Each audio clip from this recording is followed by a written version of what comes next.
statement by Minister Shri S. Jaishankar.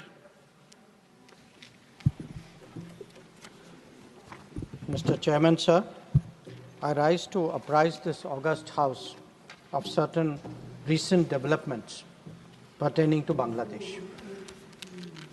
As honorable members are aware, India-Bangladesh relations have been exceptionally close for many decades over many governments. Concern about recent violence and instability there is shared across the political spectrum. Since the election in January 2024, there has been considerable tension, deep divides, and growing polarization in Bangladesh politics. This underlying foundation aggravated a student agitation that started in June this year. There was growing violence, including attacks on public buildings and infrastructure, as well as traffic and rail obstruction. The violence continued through the month of July. Throughout this period, we repeatedly counseled restraint and urged that the situation be diffused through dialogue. Similar urgings were made to various political forces with whom we were in touch. So, despite a Supreme Court judgment on 21 July, there was no let-up in the public agitation. Various decisions and actions taken thereafter only exacerbated the situation. The agitation at this stage coalesced around a one-point agenda, that is that the Prime Minister, Sheikh Hasina, should step down. On 4th August, events took a very serious turn. Attacks on the police, including police stations and government installations, intensified even as overall levels of violence greatly escalated. Properties of individuals associated with the regime were torched across the country. What was particularly worrying was that minorities, their businesses and temples also came under attack at multiple locations. The full extent of this is still not clear.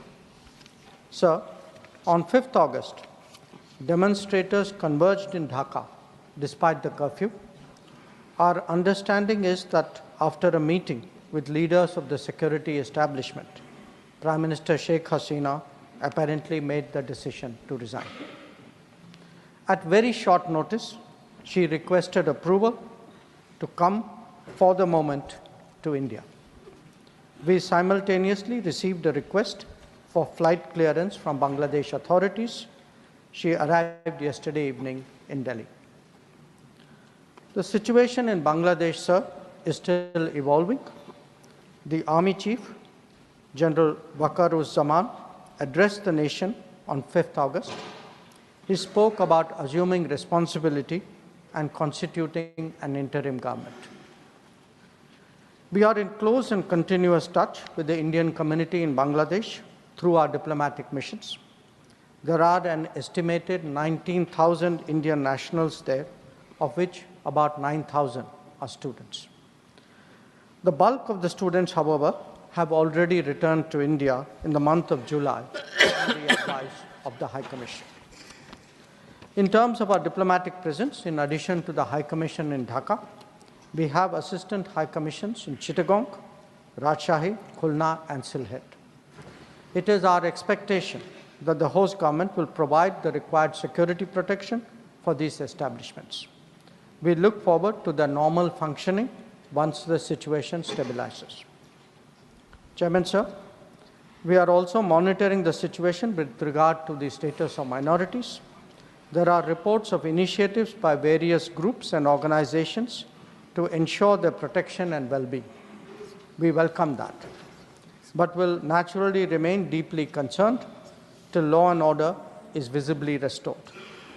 Our border guarding forces have also been instructed to be exceptionally alert in view of this complex situation. In the last 24 hours, we have also been in regular touch with the authorities in Dhaka. This is the situation as of now. I seek the understanding and support of the House in regard to sensitive issues regarding an important neighbor on which there has always been strong national consensus. Thank you.